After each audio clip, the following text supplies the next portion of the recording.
Halo Bapak Ibu, saya Coach Syakaryadi. Saya mau bahas bagaimana love itu bisa benar-benar membuat kita kaya gitu ya. Jadi bukan hanya tadi kan kalau sebelumnya dijelaskan wealth itu jangkauannya besar sekali, luas sekali.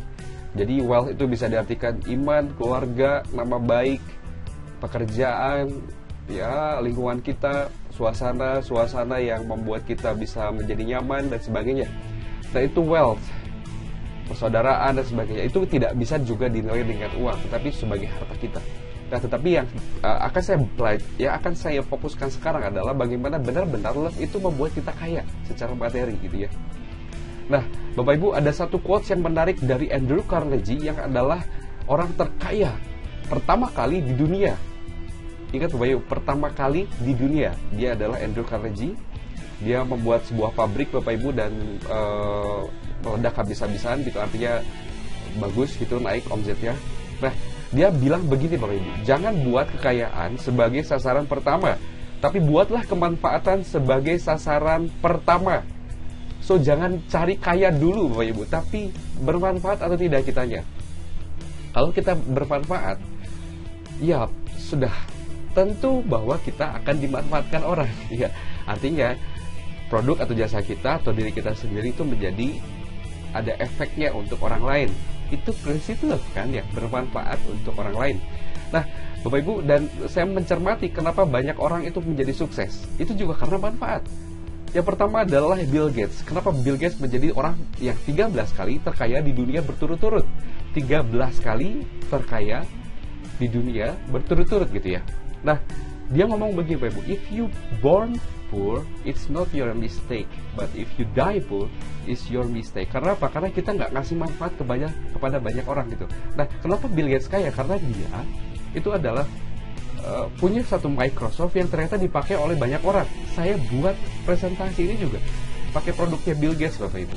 Dan itu menjadi salah satu yang saya butuhkan juga, dan menjadi salah satu yang banyak orang butuhkan juga sekarang. Internet, Microsoft segala macam itu kan dibutuhkan sekali oleh banyak orang sekarang, apalagi di dunia digital sekarang. Dan semakin kita memakai gitu ya, semakin dia kaya gitu, karena dia sudah menciptakan sistem yang namanya Microsoft. Kenapa Hairul Tanjung kaya? Karena dia juga suka memberi manfaat kepada banyak orang dengan hiburan, dengan informasi, dengan edukasi melalui Trans 7, Trans TV dan sebagainya. Dia juga punya Bank Mega, punya Garuda, punya Carrefour yang ternyata manfaatnya juga banyak dirasakan oleh orang banyak gitu ya. Dan itu bagi saya luar biasa karena dia menciptakan produk yang massal gitu ya. Itu dia. Terus Google, terus juga pendiri Twitter dan sebagainya. Nah, inilah yang pasti dari sisi cinta itu ternyata membuat orang itu kreatif, membuat orang itu pengen bermanfaat untuk orang lain, membuat dirinya itu penuh dengan energi, saking dia sayang sama orang lain gitu. Nah, Bapak Ibu silahkan pikirkan, Bapak Ibu sayang nggak sama orang lain dulu gitu ya. Dan ketika Bapak Ibu sayang sama orang lain, Bapak Ibu akan memperlakukan diri sendiri seperti orang lain yang pengen diperlakukan seperti apa. Iya nggak? Jadi syarat yang pertama adalah coba Bapak Ibu alihkan energi kesayangan kita, sayang kita itu kepada orang lain. Saya pengen bermanfaat untuk orang lain seperti apa, di bidang apa. Nah, itu akan membuat pikiran kita menjadi kreatif. Oh iya, saya pengen buat sistem di mana, misalkan, oh iya, saya pengen bermanfaat di bidang apa, sehingga orang lain merasakan manfaatnya. Jadi jangan cari duitnya dulu Bapak Ibu. Nah, otak kita akan dipaksa bagaimana caranya untuk membuat orang lain win dulu gitu ya, baru kita. Tapi kita jangan sampai nggak win juga gitu ya. Win-win lah. Tapi orang lain dulu gitu. Nah, cinta itu akan membuat energi kreatif kita menjadi meningkat, dan akhirnya kita akan menciptakan satu produk atau jasa atau apapun itu namanya, atau sistem apapun yang akhirnya bisa bermanfaat untuk orang. Dan ketika bermanfaat untuk orang, pasti kita juga dapat sesuatu dari hasilnya itu. Nah, coba ya Bapak Ibu ya. Ya, begitu juga dengan orang ini, Bapak Ibu tahu ya, pendiri Facebook. Jadi tidak cukup Bapak Ibu hanya dengan manfaat. Kita juga harus memikirkan yang namanya faktor kali. Jadi seberapa jauh manfaat kita dirasakan oleh banyak orang itu, seberapa daya ungkitnya. Ya, jadi kalau daya ungkit itu adalah misalkan ya, saya punya mic. Nah, saya ngomong biasa itu bisa didengarkan oleh banyak orang karena ada faktor kali, ada faktor pengungkitnya. Jadi suara saya yang begini itu ternyata bisa didengar oleh banyak orang dengan speaker gitu ya. Nah, sama Facebook, Twitter, Microsoft itu juga dijual kepada faktor kali. Jadi produknya satu tapi dipakai banyak orang gitu. Kayak Microsoft, dia dijual ke Toshiba, dijual ke Acer, dijual ke HP gitu ya, HP, dijual ke merek-merek laptop lah katakan. Nah, satu merek laptop itu juga pengguna juga banyak kan ya. Saya juga menggunakan Acer gitu. Nah, berapa juta orang di dunia ini yang menggunakan Acer, berapa juta orang yang di dunia ini yang menggunakan Toshiba, Samsung dan segala macam ya. Nah, itu dia Bapak Ibu. Jadi tapi tetap yang akan saya bahas adalah kemanfaatannya dulu. Karena apa? Karena ini yang pertama kali gitu ya. Jadi kalau Bapak Ibu punya faktor kali tapi tidak punya kemanfaatan, itu juga akan susah. Nah, gimana caranya kita menemukan skill dari kita, produk, misalkan menemukan produk, bukan entah itu produk orang lain atau produk kita sendiri, ya terserah Bapak Ibu. Microsoft juga bukan produknya dia gitu. Dia beli dari orang, beli lisensinya lalu dijual ke IBM. Jasa, ya silahkan punya ide, punya ya pribadi diri kita, teknologi, kegiatan, project dan sebagainya. Apapun Bapak Ibu temukan, apa yang bisa menjadikan manfaat untuk orang banyak gitu. Ya. Nah, setelah itu Bapak Ibu, setelah Bapak Ibu menemukan, lalu Bapak Ibu memikirkan gimana caranya supaya kita bisa bermanfaat. Nah, ini dia Bapak Ibu.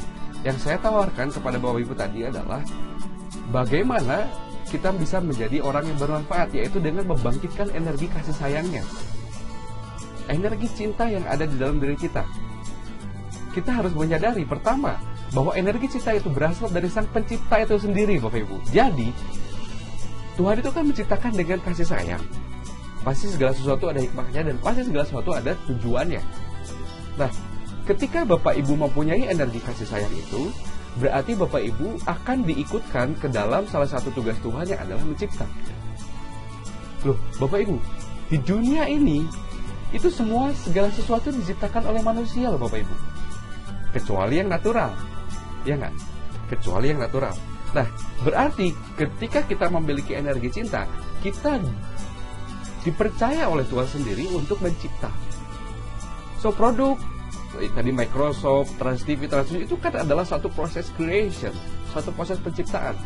Dan ketika ada energi kasih sayang di situ, ya seolah-olah, tanda kutip, seolah-olah kita mengambil alih atau dipercayalah katakanlah menjadi melakukan salah satu tugas Tuhan yang adalah mencipta. Yang kedua, yakin bermanfaat. Ibu melakukan sesuatu itu tujuannya adalah akhirnya adalah bahwa saya bisa bermanfaat untuk orang banyak. Ya, saya juga menciptakan Raja Mall Bapak Ibu karena saya pertama kali adalah membangkitkan energi kasih sayang saya supaya saya bisa bermanfaat untuk banyak orang. Nah, gimana caranya saya supaya bisa bermanfaat untuk banyak orang? Gimana caranya saya bisa kasih duit kepada orang tiap bulan terus-terusan sampai dia meninggal, bahkan bisa diwariskan? Itu saya mikir Bapak Ibu, dan akhirnya ketemu namanya konsep Raja Mall, dan moga-moga bisa bermanfaat untuk banyak orang gitu. Nah, yang ketiga adalah bahagiakan keluarga. Jadi Bapak Ibu, ketika kita menimbulkan energi kasih sayang kita, yakin juga bahwa ternyata bukan hanya kita bisa bermanfaat untuk banyak orang, tetapi juga hasilnya nanti bukan hanya untuk kita, tapi untuk keluarga kita, anak istri kita gitu loh. Dan itu akan membuat energi kita lebih besar. Demi anak gitu ya, demi sekolah anak yang lebih baik, misalkan demi kehidupan kita yang lebih baik dan sebagainya. Yang keempat, membangkitkan semangat, daya juang, tangguh, kreativitas, rela berkorban.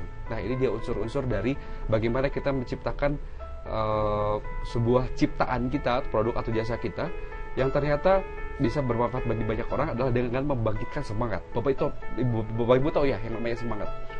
Wah, terus-terusan. Karena passion kita di situ, karena kita sudah menemukan energi kita di situ dan kita terus-terusan semangat. Daya juang, tangguh. Bapak Ibu tahu tangguh tidak? Tangguh itu,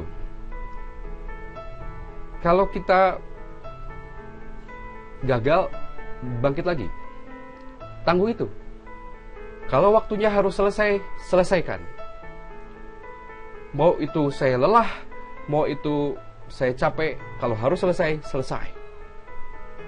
Mau itu harus pulang malam, mau itu harus tidak tidur, mau itu harus menahan diri untuk tidak membeli sesuatu, kalau harus selesai, selesai.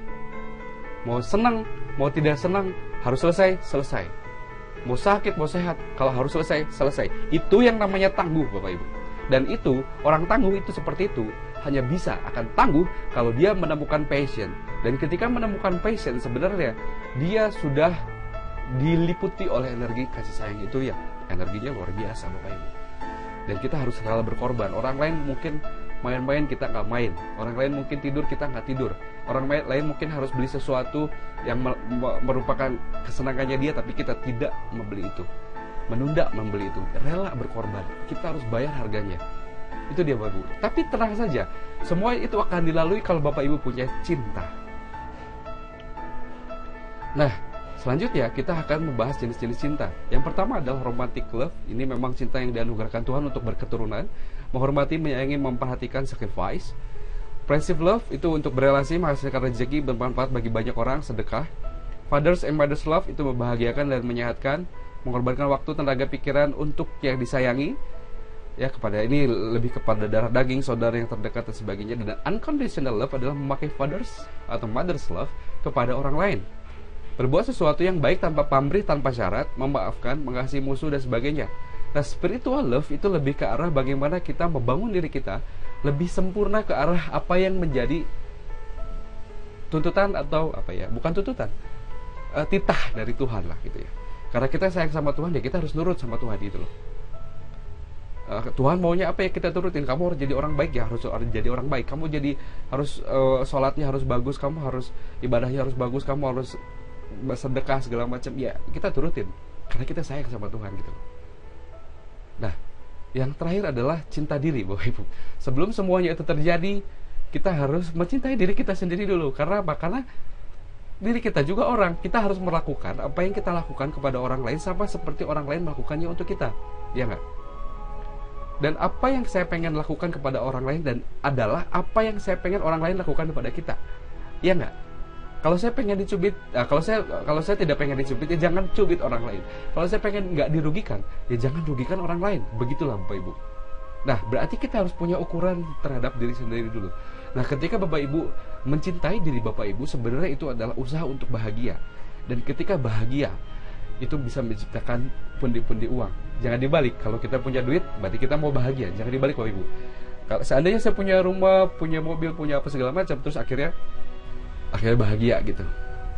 Tapi kita mau coba salah satu praktek gitu, bahwa kita bahagia dulu. Dan ketika bahagia sebenarnya kita bisa menciptakan pundi-pundi uang, dan bagaimana menikmati uang itu akan jadi bahagia juga. Nah, ketika kita mencintai diri kita sendiri, maka kita harus menjaga diri kita. Bapak Ibu, kalau saya dendam pada orang, sebenarnya kita sedang dikuasai oleh dendam itu. Kalau saya sedang malas, sebenarnya saya sedang dikuasai oleh malas itu. Nah, apa itu malas? Sehingga menguasai diri saya yang adalah ciptaan Tuhan yang luar biasa ini. Menjaga dirinya dari tindakan atau pikiran atau kebiasaan buruk seperti merokok, miras, narkoba, kebiasaan selingkuh dan sebagainya. Ya karena apa? Karena itu tindakan yang menguasai dirinya. Nah, Bapak Ibu, orang yang mencintai dirinya sendiri adalah orang yang pengen bebas dari apa yang bukan dirinya, dari apa yang tidak membuat dirinya bahagia kan ya. Mungkin bahagia sesaat gitu, tetapi efek dari misalkan ya, saya marah. Kalau saya bebas, marahnya bebas, terserah saya. Tapi saya tidak bebas dari dampak yang ditimbulkan oleh kemarahan saya yang liar. Saya bebas merokok, tapi saya tidak bisa bebas dari dampaknya bahwa saya nanti akan sakit. Narkoba, kebiasaan selingkuh dan sebagainya, saya tidak akan bebas dari kebiasaan. Misalkan saya bebas diselingkuh kan ya, tapi saya tidak bebas dari efek samping selingkuh itu. Tidak tenang, Bapak Ibu ya. Nah, yang kedua adalah kalau saya sayang sama diri saya sendiri, saya akan mengisi diri dengan sesuatu yang mengembangkan diri saya, dengan sesuatu yang menumbuhkan diri saya. Saya akan baca buku, dengar hal-hal yang positif, CD-CD motivasi, misalkan nonton hal yang positif dengan ilmu-ilmu dan melatih dirinya dengan skill-skill yang bermanfaat dan menghasilkan rezeki. Nah, itu dia Bapak Ibu. Kalau orang yang malas-malasan, berarti sebenarnya dia nggak sayang sama dirinya sendiri. Kalau dia menghabiskan waktu dengan sangat-sangat luar biasa, sempurna gitu ya, artinya 24 jam dia habiskan untuk nonton atau tidur-tiduran doang atau apapun gitu, ya dia bebas gitu, tapi dia tidak bebas dari dampaknya. Bahwa orang lain ternyata maju dan luar biasa sukses, tetapi karena dia menghabiskan waktu, membuat waktu menjadi tidak ada artinya sama sekali gitu ya. Padahal waktu terus berkembang,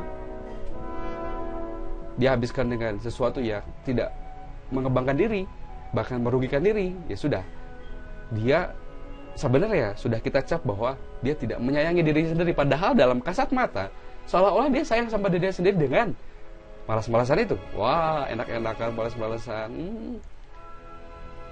Tapi dari segi lain, dari segi love, dia tidak sayang sama dirinya sendiri. Karena apa? Dia tidak menumbuhkan dirinya sendiri. Kalau kita sayang sama diri kita sendiri, kita akan benar-benar menyayangi, menumbuhkan, mengembangkan, membuat diri kita menjadi hari demi harinya lebih baik gitu. Ya kan? 3, pilih teman.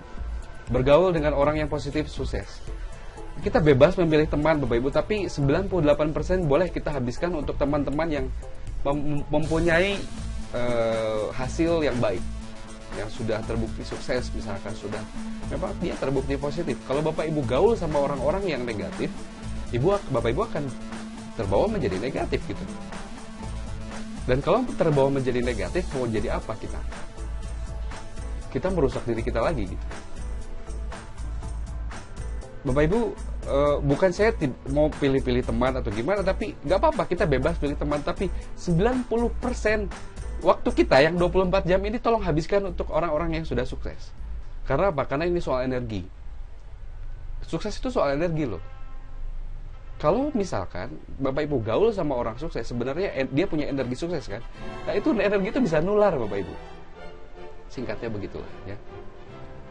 Olahraga, meditasi secara teratur. Nah, ini akan menimbulkan kebahagiaan Bapak Ibu. Nah, tadi menjaga diri, isi diri, pilih teman, olahraga, meditasi segala macam. Itu ternyata bisa membuat kita lebih bahagia. Kenapa? Karena bayangkan Bapak Ibu, kalau Bapak Ibu pilih teman yang sedih, penyedih, yang suka mengeluh gitu, itu akan berdampak pada kita. Bahkan ketika ada banyak orang yang ngomongin orang lain kejelekannya, kita juga tadinya tidak tahu menjadi tahu. Jadi kita sebel, jadi kita kesal gitu sama orang itu, padahal nggak ada hubungannya sama orang kita itu. Ya enggak?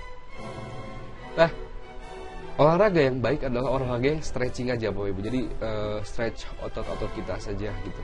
Jangan yang angkat beban segala macam gitu, yang malah kita membuat otot kita malah menjadi rusak. Tapi kalau bagus ya akan bagus gitu. Meditasi secara teratur Bapak Ibu 30 menit, nanti akan dijelaskan lebih lanjut. Terus menjaga pola makan, nutrisinya sebaik mungkin. Melakukan kebaikan kecil di luar kebiasaan. Jadi misalkan biasanya kita ada orang yang nyamper kita kasih, tapi ini Bapak Ibu di luar kebiasaan. Bapak Ibu samperin saja orang yang memang dia lagi kesusahan gitu. Bapak Ibu tahu bahwa di daerah Bapak Ibu ada ibu-ibu yang sudah tua, yang janda misalkan. Ya dia penghasilan dari mana gitu. Cari Bapak Ibu, sedekahin.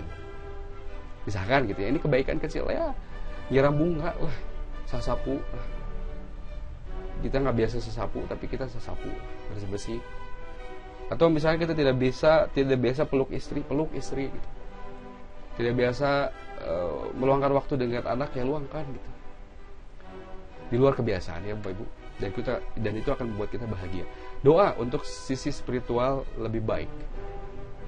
Ya, Bapak Ibu sudah tahu itu. Mengeluarkan uang, nah ini dia. Jadi kalau Bapak Ibu mau bahagia, itu ternyata bisa dengan caranya adalah mengeluarkan uang. Tapi untuk minimal untuk pengalaman, bukan untuk barang. Dan untuk sosial juga bisa. Misalkan Bapak Ibu ngabisin duit pergi ke pegunungan gitu ya.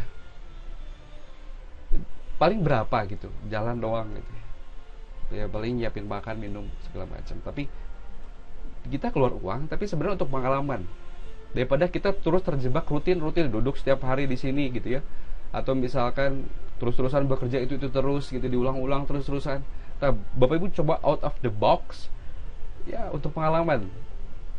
Misalkan ya tumpah ruah dengan orang lain gitu ya, atau misalkan ikut organisasi apa, atau misalkan nonton konser atau apa gitu ya, minimal untuk pengalaman, atau bahkan untuk sosial ya, kumpul dengan organisasi yang membuat sosialisasi itu terjadi ya, dan itu akan dikenal, tidak akan lupa. Konstan bersyukur dalam kondisi apapun, mau Bapak Ibu itu lagi keadaannya lagi sakit atau lagi susah atau lagi apapun itu, tetap kondisi terus bersyukur. Karena apa? Karena orang yang bahagia itu adalah orang yang dia tingkat bersyukurnya konstan dan terus menerus dalam kondisi apapun. Karena apa? Karena kondisi yang kita alami itu sebenarnya sementara. Tetapi ketika kita bersyukur, sebenarnya kita mengharapkan segala sesuatu yang lebih ideal dari kondisi sementara. Misalkan saya lagi sakit, terima kasih Tuhan saya sedang sakit, saya sedang mengalami, dan terima kasih saya sudah mengalami yang namanya sakit, dan ternyata begini perasaan sakit itu. Saya akan nikmati, dan suatu saat nanti ketika saya sehat, saya akan lebih bersyukur, dan saya akan menjaga diri saya lebih baik. Jadi bersyukur itu akan membuat pikiran kita jadi positif, dan ingat, pikiran yang positif akan menarik yang positif. So, kalau kita keadaannya negatif, terus kita pikirkan terus-menerus, dan itu akan berulang. Dan ketika Bapak Ibu bersyukur, sebenarnya kondisi yang sementara itu sudah kita imbangi dengan pikiran yang positif. Dan pikiran yang positif itu akan membuat kita menarik yang positif juga. Punya goal, tujuan. Nah, orang yang love pada dirinya sendiri, dia akan punya tujuan dong. Bahwa hidupnya ternyata bukan untuk dirinya sendiri, bahwa hidupnya ternyata itu punya goal lah, kalau ya, dream, cita-cita. Nah, misalkan Bapak Ibu impian tahun berapa, tulis saya namanya siapa, memutuskan, dan ini kata-katanya, ini kata-kata alam bawah sadar Bapak Ibu. Saya siapa, memutuskan untuk dan mengizinkan diri saya untuk memiliki apa saja, misalkan mobil gitu ya. Nah, Bapak Ibu didoakan, dibayangkan pada saat sebelum tidur dan sesudah tidur. Get the feeling, tempel gambar kalau perlu gitu ya. Tempel gambar ini Bapak Ibu rumah, misalkan pengen punya rumah, tempel gambarnya, doakan, bayangkan saat tidur, dan rasakan bahwa saya sudah seolah-olah mendapatkan itu. Saya sudah seolah-olah mendapatkan itu. Jadi kita masuk rumah ya kita bayangin. Meskipun cuma satu petak gitu ya, tapi kan kita bisa membayangkan itu petak-petaknya banyak sesuai gambar. Rasakan bahwa gini, kalau Bapak Ibu sudah mendapatkan, gimana rasanya? Yang penting perasaannya. The secret itu yang penting perasaannya, karena perasaan itu akan menentukan pikiran. Dan pikiran, jadi perasaan yang positif, good feel good, itu akan menentukan good think good. Dan think good akan menarik good thing. Itu rumus secret ya. Misalkan mau jalan-jalan Bapak Ibu, atau misalkan mau ke tanah suci gitu ya, atau misalkan mau ke umroh gitu ya. Nah, apa yang menjadi entitas dari kemanfaatan saya? Bapak Ibu cari, misalkan skill, produk, ide, jasa, project, dan sebagainya. Dan otak kita, Bapak Ibu tahu ya, otak kita itu didesain untuk mencari nikmat dan menghindari sengsara. So, terus pikirkan ini menjadi suatu kenikmatan dan bukan menjadi suatu sengsara. Kenapa? Karena otak kita didesain untuk mencari nikmat. Ketika saya misalkan mau rumah, nah otak itu akan mencarikan jalannya lah, katakanlah gitu. Akan memikirkan jalannya nanti. Tapi yang pertama kali kita harus menentukan tujuan kita. Rezeki yang baik pantas untuk orang baik. Kalau Bapak Ibu punya cinta, Bapak Ibu juga pantas mendapatkan apapun dari Sang Maha Cipta. Nah, ini kerjaan saya Bapak Ibu. Jadi hasil dari love yourself kepada saya sendiri. Saya bisa menghasilkan beberapa produk, buku, misalkan terapi, terus ini ada pelatihan, ini ada jasa multimedia, syuting, video editing, ini ada saya punya mall, saya punya materi in-house training, di jasa buat lagu, ini duplikasi CD gitu ya, promosi pemenangan pemilu dan sebagainya. Ini jasa buat website, ini adalah saving your electricity, jadi penghemat listrik pabrik, supermarket, mall, office. Terus juga saya punya sekolah bisnis anak, jadi umur 11 sampai 19 tahun sudah bisa menghasilkan duit Bapak Ibu. Terus juga ini adalah Raja Mall, ya nanti ada di CD yang kalau Bapak Ibu mau ya di jadiraja.com gitu ya. Ini sebanyak ini dalam waktu 1 tahun lebih lah, jadi 2 tahun kurang gitu, produk sebanyak ini itu ya, karena saya terus-terusan belajar Bapak Ibu, dan akhirnya dari belajar ini saya menghasilkan uang, dan uangnya bisa bermanfaat untuk keluarga saya dan sebagainya. Nah Bapak Ibu, ketika Bapak Ibu mempunyai impian, Bapak Ibu harus memantaskan diri dulu. Karena apa? Karena tadi rezeki orang baik pantas untuk orang baik. Mungkin kita belum dikasih banyak rezeki yang halal karena kitanya juga belum halal atau belum baik gitu ya. So maka dari itu Bapak Ibu, supaya kita menjadi orang yang baik, kita pantaskan dulu supaya rezeki kita bisa mengalir dengan baik. Love yourself, bebaskan diri Anda dari ini. Kita tidak terikat, kita boleh bebas benci, amarah, dendam, iri, bebas sekali, tapi jangan sampai terikat atau dikuasai oleh itu, maksud saya itu. Nah ketika kita dikuasai oleh itu, berarti kita harus menghancurkan blok-blok mental itu. Karena apa? Karena benci itu bisa menjadi mental blok kita. Karena amarah itu bisa menjadi mental blok kita. Dendam, iri, dengki, rakus, malas, liar, sombong, kebiasaan buruk, rokok, miras, narkoba, seks bebas, selingkuh, bohong, munafik, manja, makan seenaknya, malas, olahraga, malas berdoa, ogah, sedekah, keranjingan harta, sembrono, asal takut, cemas, sering mengeluh, fobia, sakit hati, cemas, dan segala macam lah. Pokoknya susah, banyak sekali. Nah Bapak Ibu tentukan apa yang menjadi mental blok Bapak Ibu yang mengganggu. Kita akan coba sembuhkan.